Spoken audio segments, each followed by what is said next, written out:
नद्या सुकून जातात।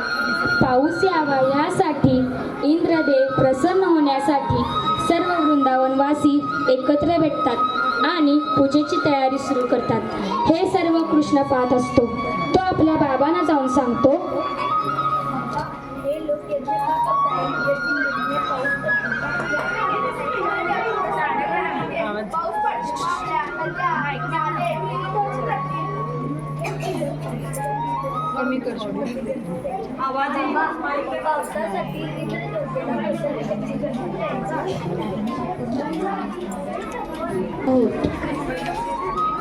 पण बाबा हे तर भगवान विष्णूंच्या आज्ञांचे पालन करतात, मग हे तर त्यांचे कार्य आहे, हा तर त्यांचा धर्म आहे। ते मग काय झालं, ते काही वेगळे करत नाही, तर मग आपण जरी यज्ञ नाही केला तरी त्यांना त्यांचे काम केलेच पाहिजे। कृष्णा, पाणी हा आपल्या जीवनाचा एक महत्त्वपूर्ण घटक आहे। या पाण्याच्या कमीला इंद्रदेव पूर्ण करत असतात, म्हणून त्याच्यासाठी हा यज्ञ करावा लागतो। पण मी तुम्हाला जे समजावून सांगत आहे ते तुम्ही नीट ऐका। आपल्याला जे धान्य देते, पीक देते, त्या गोवर्धनाची आपण पूजा केली पाहिजे। आपल्या गायी त्याच्यावर चरायला जातात, मग आपल्याला त्या दूध देतात, आपला व्यापार होतो। आपल्याला ज्या गोष्टी जगण्यासाठी लागतात तो आपल्याला गोवर्धन पर्वतच देतो, आपण त्याच्यावर अवलंबून आहे। तसं नाही बाळा,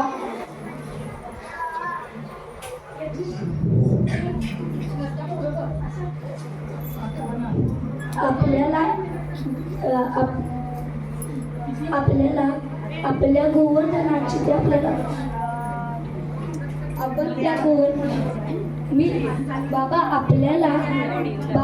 आपल्याला सर्व काही इंद्रदेव नाही, आपल्याला सर्व काही देणारा हा गोवर्धन पर्वत आहे। इंद्र नाही, काय नाही दिले आहे त्या गोवर्धन पर्वताने, सर्व काही तोच देतो आहे। आपल्या गायी त्याच्यावर चरायला जातात, पर्वतातून वाहणाऱ्या झऱ्यातून आपली तहान भागते, मैदानावर आपण शेती करतो। हे सर्व आपल्याला गोवर्धन देतो का?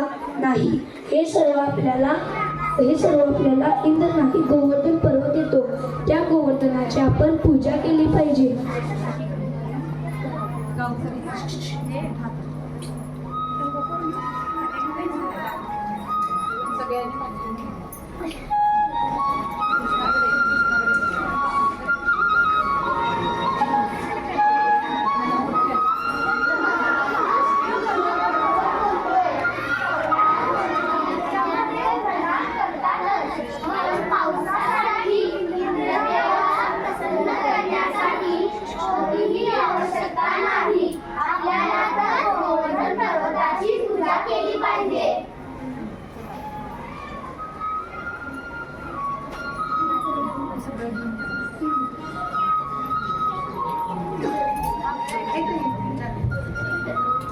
कृष्णाचे म्हणणे सर्व गावकऱ्यांना पटते।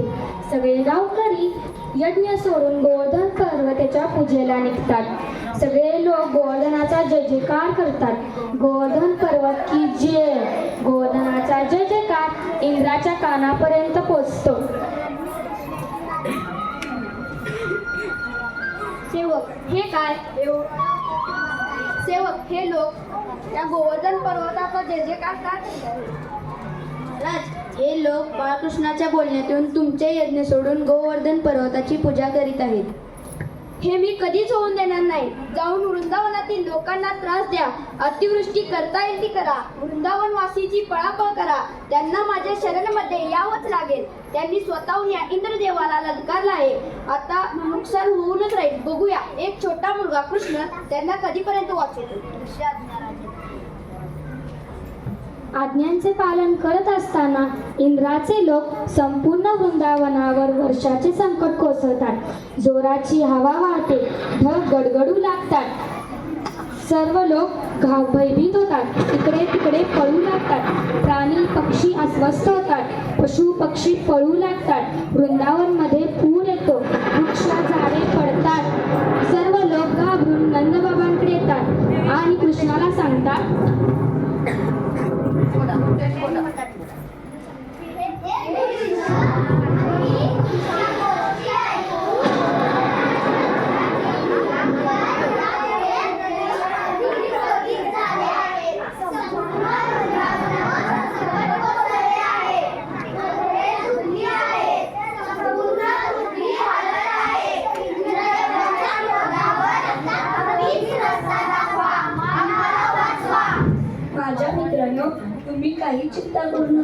माझ्या चुकीमुळे तुम्हाला भागावे लागत असेल तर मी माझी चूक सुधारेल. थांबा, मी काहीतरी करतो. कृष्णा, खूप झाला आता. तू यापुढे काहीही करणार नाहीस. सगळे मिळून आम्ही इंद्रदेवांची क्षमा मागतो. ठीक आहे हे बाबा, पण तुम्ही क्षमा मागू नका. याचा उपाय पण मी शोधून काढतो.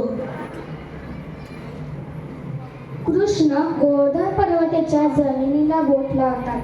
जमिनीला बोट लावताच जमीन भंग पावते. कृष्ण आत जातो. सगळे लोक भयभीत होतात. बोलू लागतात, कृष्णाला जमिनीने घेऊन टाकले. पण थोड्याच वेळात कृष्ण आपल्या एका बोटांवर गोवर्धन पर्वत उचलून आणतात आणि सगळ्यांना म्हणतात, माझ्या मित्रांनो, तुम्ही या गोवर्धनाच्या खाली येऊन स्वतःला सुरक्षित करा. येथे तुम्हाला कोणतेही संकट नाही. पूर तुम्हाला स्पर्शही नाही करणार. कृष्ण असे बोलून कृष्णाचे म्हणणे सर्व गावकरी गोवर्धन पर्वताखाली येतात. कृष्णाला मदत करण्यासाठी काठीच्या साहाय्याने गोवर्धन पर्वत उचलतात. हे काय, एवढं संकट आणलं? पूर आणला, पाऊस पाडला, ढग गडगडले, तरी हे लोक सुरक्षित कसे आहेत? इंद्र गोवर्धन पर्वतावर वीज कोसळतात, म्हणजे तिकडून सर्व लोक पळून जातील. इंद्रदेव 2-3 वेळा विजेचा जोरदार प्रहार करतात. सर्व लोक घाबरून जातात की गोवर्धन पर्वत पडणार तर नाही ना. पण कृष्ण आपल्या पूर्ण ताकदीने गोवर्धन पर्वत उचलतात.